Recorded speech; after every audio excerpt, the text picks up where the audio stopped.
ये पानी भी कितना ठंडा है। पानी में हाथ डालते ही ऐसा लग रहा है कि ये हाथ जम जाएंगे भाई। अजी पानी तो ठंडा होगा ही, दिसंबर का महीना जो चल रहा है, पहाड़ों पर बर्फ ही बर्फ गिर रही है तो सर्द हवाएं काफी बढ़ गई हैं। और ये ठंड के महीने में तो हम गरीबों के लिए काटना और भी मुश्किल भरा टाइम हो जाता है। माँ बाबूजी, अगर आप दोनों ने दातुन कर लिया तो अंदर आ जाइए, खाना तैयार है। वो दोनों अंदर आ जाते हैं। बहू, नवीन अभी तक काम से लौटा नहीं, उसे आ जाने दे, फिर आग जला लेना। थोड़ी आग भी ताप लेगा और गर्मा गर्म रोटी भी खा लेगा। जाने मेरा बच्चा इतनी कड़कड़ाती ठंड में एक कमीज में बिना स्वेटर जैकेट के कैसे काम कर रहा होगा। ये कहानी है एक गरीब परिवार की, जिसमें सास ससुर बेटा बहू और उनके 2 बच्चे गुड्डी और मुन्ना रहा करते थे। उनका बेटा नवीन पढ़ा लिखा नहीं था, इसलिए वो गिट्टी तोड़ने और ईंट ढोने का काम करता था, जिससे वो जैसे तैसे अपना और अपने परिवार का गुजारा चला रहा था। दिसंबर का महीना था और बाहर जोरों की ठंड पड़ रही। नवीन का परिवार मिट्टी के बने कच्चे मकान में रहता था। शाम को नवीन घर लौटता है तो बुरी तरह ठंड से कांप रहा था।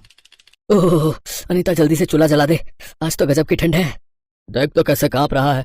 इसे कहा भी था अपने लिए स्वेटर ले ले, हमें तो घर में रहना है, लेकिन ये तो बाहर कमाने जाता है।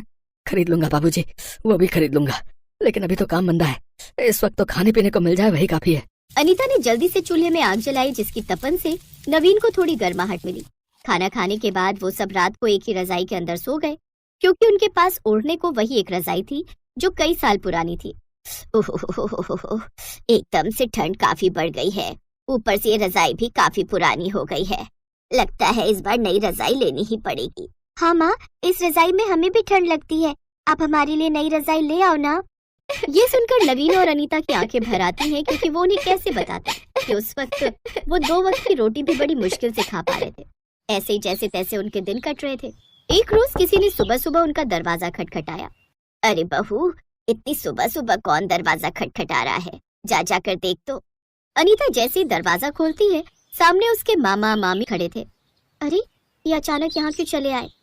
अरे क्या हुआ अनीता, तूने पहचाना नहीं क्या मामी को? अरे नहीं नहीं, कैसे नहीं पहचानूंगी, आप अंदर आइए ना। नमस्ते मामा जी, नमस्ते मामी जी।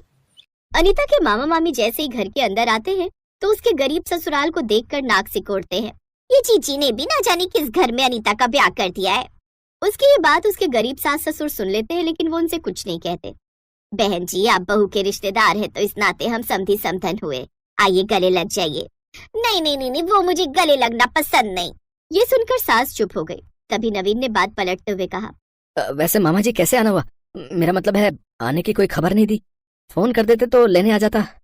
दामाद जी, हम तो यहाँ घूमने फिरने आए थे, लेकिन ठंड के चलते रास्ते बंद हैं तो सोचा यहीं रुक जाएं।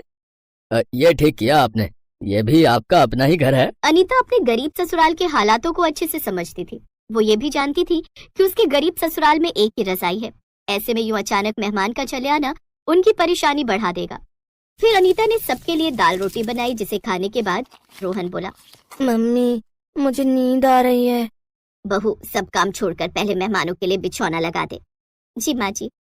फिर अकेले में जाकर अनीता अपनी सास से, माँ जी इनको ओढ़ने के लिए मैं क्या दूं? बहू, ऐसा कर, हमारी रजाई तू उन्हें दे दे। भले ही वो बिन बुलाए मेहमान है, लेकिन है तो रिश्तेदार ही। और फिर 2-4 दिन की तो बात है, हम उनके सोने के बाद रजाई ओढ़कर सो जाएंगे। और ऐसे में नवीन को नई रजाई लाने के लिए बोलना भी ठीक नहीं है, उसके पास वैसे ही पैसे कम है। फिर अनीता मेहमानों के लिए गद्देदार बिछौना लगाकर उन्हें अपनी रजाई ओढ़ने को देती है और खुद चटाई बिछाकर उस पर बोरी ओढ़कर सो जाते हैं। अगली सुबह अनीता पड़ोस से जाकर उनके आंगन से थोड़ी मेथी तोड़कर ले आई, फिर उसके पराठे बनाकर मेहमानों को खिला दिए। ऐसे 2 दिन बीत गए। ना जाने ननद जी ने भी किस गरीब घर में अपनी बेटी दे दी। इन्होंने तो हमें ठंड में मार ही डाला, एक पतली सी रजाई देकर। इस रजाई को देखकर तो लगता है ये इसकी सास के ब्याह में मिली होगी। भाग्यवान, जो भी बोलना है सोच समझ कर बोलो। एक तो उन्होंने हमें अपनी रजाई दे दी ताकि हम अच्छे से सो सकें, और एक तुम हो कि इन्हें ही बातें सुना रही हो। तुम तो चुप ही रहो, मैं तो अब होटल में जाकर रहूंगी। वो अपना बैग उठाकर चल पड़ती है। भाई साहब, बहन जी माफ करना, उसकी तरफ से मैं माफी मांगता हूँ। आपने जितना भी हमारे लिए किया वो बहुत था। ये कहकर वो भी वहाँ से चला जाता है। उधर इतनी ठंड में सीलन में सोने की वजह से बूढ़े सास ससुर की कमर में दर्द होने लगता है। फिर रात को खाना खाने के बाद, ओहो, ये दर्द तो जा ही नहीं रहा। लाइए माँ जी, मैं आपकी पीठ पर गर्म तेल से मालिश कर देती हूँ। कि तभी कोई उनका दरवाजा खटखटाता है। नवीन दरवाजा खोलता है तो बाहर कोई अनजान मेहमान खड़े होते हैं। देखिए, ठंड के कारण हमारी ट्रेन लेट हो गई है और आसपास कोई होटल भी खाली नहीं है। साथ में छोटा बच्चा भी है। क्या आप हमें यहाँ सुबह तक रुकने दे सकते हैं? हाँ हाँ, क्यों नहीं। वैसे भी मेहमान तो भगवान समान होता है। लेकिन बेटा, हम लोग गरीब हैं। ये टूटा फूटा सा घर है और ओढ़ने के लिए ये पतली सी रजाई। अगर तुम इसमें रात गुजार सको तो। नहीं माँ, मैं अपनी रजाई नहीं दूंगा। आपको याद है 2 दिन पहले जब आपके मामा मामी आए थे तो हमने उन्हें अपनी रजाई दे दी थी, तो हमें कैसे बोरी ओढ़ कर सोना पड़ा था। ये सुनकर उनका दिल पसीज जाता है। आप घबराइए मत आंटी जी, हमने ये नई रजाई शॉपिंग करते हुए खरीदी थी, तो हम यही ओढ़ लेंगे। फिर अनीता उनके लिए आग जलाती है और साग और रोटी बनाकर सबको खाने को देती है। उसके हाथ का बना खाना सबको बड़ा पसंद आता है। फिर वो उनके लिए गद्दा लगाकर बिस्तर करती है और खुद जमीन पर चटाई और बोरी बिछाकर सोते हैं। देर रात तक वो सब बातें करते हैं। बातों ही बातों में उनको उनके हालात पता चलते हैं। फिर अगली सुबह। नवीन भाई साहब, ये आप कुछ पैसे रखिए और ये रजाई हमारी तरफ से आपके लिए। आपने जो कल रात हमारे लिए किया उसका एहसान तो हम नहीं चुका सकते, लेकिन हाँ, क्या पता इससे आपकी कुछ मदद हो जाए। अरे वाह, नई रजाई, फिर तो हमें कभी ठंड नहीं लगेगी। हाँ मुन्ना, अब तुम्हें ठंड नहीं लगेगी। वो उनका शुक्रिया अदा करते हैं, जिसके बाद वहां से चले जाते हैं। नवीन उनमें से कुछ पैसों से अब हीटर ले आता है और कमरे में जला देता है। साथ ही रात को वो सब अब नई रजाई ओढ़कर सोते, जिससे अब उन्हें ठंड नहीं लगती। राशि सुबह से परेशान थी। उसकी कामवाली की सास बीमार थी, इसीलिए वो 2 महीने की छुट्टी पर गांव चली गई। क्या हुआ राशि? ऑफिस जाने का टाइम हो रहा है और तुम अभी तक किचन में ही हो। तो और क्या करूं? पुष्पा अचानक छुट्टी लेकर गांव चली गई। बिल्डिंग के सारे फ्लैट्स में पूछ लिया है, किसी की भी काम वाली खाली नहीं है। एक काम करो, तुम गाड़ी लेकर ऑफिस पहुंचो, मैं ऑटो लेकर अपने ऑफिस चली जाऊंगी। तभी दरवाजे की घंटी बजती है। जी कहिए, आपको किससे मिलना है? मेरा नाम सुदर्शन है और ये मेरी पत्नी अनुपमा है। हम दिल्ली से आए हैं। आपके नीचे वाली बिल्डिंग के फ्लैट में जो अशोक रहता है वो मेरा भांजा है। पता नहीं, बहुत देर से हम घंटी बजा रहे थे, किसी ने फ्लैट का दरवाजा ही नहीं खोला। हाँ, हमने तो 1 हफ्ता पहले ही अशोक को बता दिया था कि हम मुंबई आ रहे हैं। इनके घुटने का इलाज करवाना था, तो सोचा अशोक तो यहाँ रहता ही है। अशोक को फोन किया आपने? बेटा, यहाँ आते हुए टैक्सी में फोन की डायरी सीट पर ही छूट गई। उसी में ही अशोक का फोन नंबर था। रुकिए, मैं अशोक को फोन मिलाता हूँ। हाँ, हेलो अशोक, मैं समीर बोल रहा हूँ। वो तेरे मामा जी यहाँ आए हुए हैं, तू कहाँ है? हेलो हेलो समीर, मैं तो जरूरी काम से काजल के साथ लंदन आया हुआ हूँ। लंदन? पर तेरे मामा मामी यहाँ मेरे घर पर हैं, अब उन्हें क्या बोलूं? एक काम कर यार, मेरी थोड़ी मदद कर दे। मैं 2-3 दिन में जैसे ही काम खत्म होता है वापस लौट आऊंगा। तब तक तू मामा मामी को अपने घर पर ही रख ले यार, तू मेरा दोस्त है ना। पर अशोक, हेलो हेलो समीर, यहाँ नेटवर्क नहीं है, आवाज नहीं आ रही है। मैं तुझसे बाद में बात करता हूँ, ठीक है? मामा मामी का ख्याल रखना। Hello hello. अशोक फोन काट देता है। समीर कमरे में जाकर राशि को सारी बात बताता है। क्या अशोक का दिमाग खराब है क्या? हम दोनों वर्किंग है, मेड मेरी आ नहीं रही है, ऊपर से ये दिल्ली वाले मेहमान, वो भी अपने नहीं किसी और के, और उनकी देखभाल हम क्या करें? मैं अभी जाकर उन्हें कह देती हूँ कि वो अपना इंतजाम कहीं और कर ले। रुको राशि, बेचारे दिल्ली से आए हैं, पता नहीं उन्होंने चाय पानी पिया भी है या नहीं। बुजुर्ग हैं, ऐसे उनको एकदम से भेजना अच्छा नहीं रहेगा। इतने बड़े मुंबई शहर में कभी ऊंच नीच हो गई तो अशोक तो हमें ही कहेगा ना। 1-2 दिन देख लेते हैं, अशोक आ ही जाएगा। समीर सुदर्शन और अनुपमा को सारी बात बताता है। शुक्रिया बेटा, जीते रहो।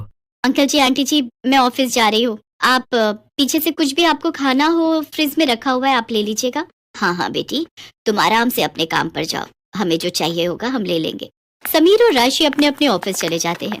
शाम को जब राशि ऑफिस से लौटती है तो वो घर की हालत देखकर हैरान रह जाती है। ओह नो, इतनी गंदी स्मेल कहाँ से आ रही है? ये स्मेल नहीं बेटी, ये तो देसी घी की खुशबू है। तुम्हारे फ्रिज में मलाई की बहुत सारी कटोरी रखी थी, तो मैंने सोचा इसका शुद्ध ताजा देसी घी बना लेती हूँ, तुम्हारे काम आएगा। पर आंटी जी, मैं और समीर देसी घी नहीं खाते हैं, हम लोग ऑलिव ऑयल लेते हैं। हाँ हाँ, मुझे पता है, ऑलिव ऑयल भी खाओ, पर पराठे पर, साग में, दाल में देसी घी ही अच्छा लगता है। रात को सबको खाना खिलाकर जब राशि सोने के लिए कमरे में जाती है तो वो मन ही मन गुस्से में थी। वो कमरे में आते ही समीर पर बरस पड़ी। अरे ये अशोक के दिल्ली वाले मेहमान कब तक रहेंगे? पता है, आज सारी रसोई में देसी घी की स्मेल भर गई। और ऊपर से वो अंकल जी, न्यूज़पेपर कहीं रखा है, सोफे के कवर फैले हुए हैं, उनको मैं टोक नहीं सकती थी, पर ये लोग कब जाएंगे? मैं तंग आ गई हूँ। अभी राशि समीर से बात कर ही रही थी कि तभी सुदर्शन दरवाजा खटखटाता है। अब क्या हुआ अंकल जी, बताइए, कोई परेशानी तो नहीं है? समीर बेटा, रात को सोने से पहले मुझे हाजमोला खाने की आदत है। क्या तुम्हारे पास हाजमोला होगी? अंकल, हाजमोला तो नहीं होगी। एक काम करते हैं, नीचे बराबर में ही एक दुकान है, वो अभी खुली हुई होगी, चलिए मैं आपको लेकर दे देता हूँ। जाओ जाओ, मेहमानों की सेवा करो, मैं सो रही हूँ, मुझे नींद आ रही है, सुबह जल्दी उठना है। समीर और सुदर्शन दोनों सड़क पर बातें करने लगते हैं।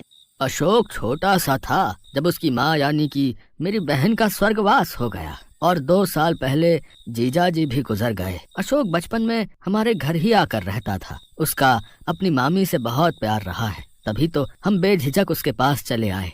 जी अंकल, मैं समझ सकता हूँ। वैसे आप चिंता मत कीजिए, अशोक 2-3 दिन में लौट आएगा। अगर आप कहें तो आपके घुटनों को दिखाने के लिए डॉक्टर के पास मैं अपॉइंटमेंट ले लेता हूँ। जीते रहो बेटा, अगर ऐसा हो जाए तो मेरे घुटनों को बड़ा आराम मिल जाएगा। मैं तो थोड़ा इसलिए टहल लेता हूँ कि हाथ पैर चलते रहने चाहिए। सुदर्शन और अनुपमा को समीर के घर रहते हुए 1 हफ्ता बीत चुका था, पर अशोक फोन नहीं उठा रहा था। समीर सुदर्शन को डॉक्टर के पास ले जाता है और सुदर्शन के घुटनों का इलाज शुरू हो जाता है। एक दिन अशोक का फोन खुद आ जाता है। अरे अशोक, कहाँ था तू? इतने दिन से मैं तुझे फोन मिला रहा हूँ। तेरे पास मामा जी के सारे एक्सरे रिपोर्ट और डॉक्टर की रिपोर्ट जो उन्होंने तुझे दिल्ली में दी थी, तेरे फोन में उसकी फोटो होगी, पर तूने मेरा फोन नहीं उठाया। अब मैंने डॉक्टर से दोबारा इलाज शुरू करवाया है, पर तू कब आ रहा है? कुछ बता तो सही, क्योंकि डॉक्टर ने मामा जी को 15 दिन और यहाँ रुकने की बात कही है। उन्हें कुछ एक्सरसाइज बताएगा डॉक्टर। सॉरी यार, मैं यहाँ पर बहुत फंस गया हूँ। मेरा काम ही खत्म नहीं हो रहा है। मुझे अभी कम से कम 10 दिन और लगेंगे यार। प्लीज तू यार किसी तरह से ना मामा जी और मामी जी को अपने पास रख ले। अगर तू कहे तो मैं खर्चे के पैसे भेज देता हूँ। नहीं नहीं, ऐसी कोई बात नहीं है। चल मैं देखता हूँ, ठीक है। समीर आखिर क्या करता? वो मजबूर था। वो मामा जी को अपने घर से जाने के लिए नहीं कह सकता था। वो जानता था कि वो बुजुर्ग दंपत्ति किस परेशानी से गुजर रहे हैं। एक दिन जब राशि गुस्से में समीर पर बरस रही थी, तो अनुपमा चुपके से उनकी बातें सुन लेती है। तुम्हें पता भी है समीर, उन लोगों के आने से घर खर्च कितना बढ़ गया है। पहले मेरी और तुम्हारी सैलरी में से कितने पैसे बच जाते थे, पर अब देखो, गर्मी के दिन है, एयर कंडीशनर का भी बिल डबल आ रहा है। रसोई में भी गैस चूल्हे का बिल पहले कितना कम आता था, ऊपर से इस फ्लैट का किराया। अरे धीरे बोलो राशि, अंकल आंटी बाहर ड्राइंग रूम में बैठे हैं, उन तक हमारी आवाज ना पहुंच जाए। अरे अच्छा नहीं लगता है। कोई बात नहीं, थोड़े दिनों की तो बात है। अशोक लौट आएगा, वो बोल रहा है। आज ही मेरी उससे बात हुई है, वो 10 दिन बाद वापस लौट रहा है। अनुपमा जाकर सारी बात सुदर्शन को बताती है। वो दोनों समीर और राशि की मजबूरी को समझ गए थे। सुदर्शन उसी शाम बाजार जाकर राशन का बहुत सारा सामान, खाने पीने की चीजें, फल सब्जियां सब खरीद लाता है। अनुपमा उस रात बढ़िया बढ़िया खाने के व्यंजन बनाती है। जब राशि और समीर घर लौटते हैं तो घर का तो पूरा नक्शा ही बदला हुआ था। राशि थकी हुई रसोई में खाना बनाने जा रही थी। वो देखती है रसोई में तो दाल, सब्जी, रोटी, चावल सब कुछ तैयार था। वो देखकर हैरान रह जाती है। समीर बेटा, राशि, तुम दोनों जल्दी से हाथ मुंह धो लो, फिर हम सब मिलकर खाना खाएंगे। और तुम्हारे अंकल जी ये कुछ सामान लाए थे, मुझे बता देना राशि बिटिया, ये सब सामान कहाँ रखना है। अरे अंकल, इतना सारा सामान लाने की क्या जरूरत थी? कोई बात नहीं बेटा, तुम भी तो मेरे अपने अशोक जैसे ही हो। उस दिन से राशि और समीर मानो सुदर्शन और अनुपमा से इस तरह घुल मिल गए जैसे कि वो उनके लिए पराए नहीं सके ही हो। कुछ दिन तक अशोक वापस नहीं लौटा, पर समीर और राशि को अब इस बात की कोई परवाह नहीं थी। वो दोनों सुदर्शन और अनुपमा के आने से बहुत खुश थे। और एक दिन सुदर्शन और अनुपमा जब दिल्ली वापस जाने लगे तो अशोक लौट आया। समीर बेटा, राशि बिटिया, तुम दोनों ने हमें अपनों से भी बढ़कर प्यार दिया। ये बात हम कभी नहीं भूलेंगे। जाने से पहले हम तुम्हें कुछ देना चाहते हैं, इसे बड़ों का आशीर्वाद समझ कर रख लेना, मना मत करना बच्चों। अंकल, ये चाबियां कैसी? मैं कुछ समझा नहीं। समीर बेटा, ये हमारे मुंबई वाले फ्लैट की चाबियां हैं। हम उस फ्लैट में नहीं रहते, हम दिल्ली रहते हैं, इसलिए यहाँ का फ्लैट बंद रहता है। अशोक के पास हमारा आना कभी नहीं हुआ, इसलिए हम कभी उस फ्लैट में जा ही नहीं पाए। अब से ये फ्लैट तुम दोनों का है। हम जानते हैं तुम यहाँ इस फ्लैट में किराए पर रहते हो, अब तुम्हें किराए पर रहने की कोई जरूरत नहीं है। हाँ समीर बेटा, हम दोनों बूढ़े बुढ़िया 2 फ्लैट लेकर क्या करेंगे? हम शुरू से दिल्ली रह रहे हैं। आज से तुम दोनों वहाँ रहना और हंसी खुशी उस फ्लैट में गृह प्रवेश करो। पर मामा जी, वो फ्लैट तो आपने मुझे देने के लिए कहा था। चलिए मामा जी, मामी जी, आपकी फ्लाइट का टाइम हो रहा है। चलो राशि, हम मामा जी और मामी जी को छोड़ने चलते हैं। राशि और समीर सुदर्शन और अनुपमा को छोड़ने एयरपोर्ट चले जाते हैं और अशोक उन्हें जाते हुए देखता रहता है। वो जानता था कि वो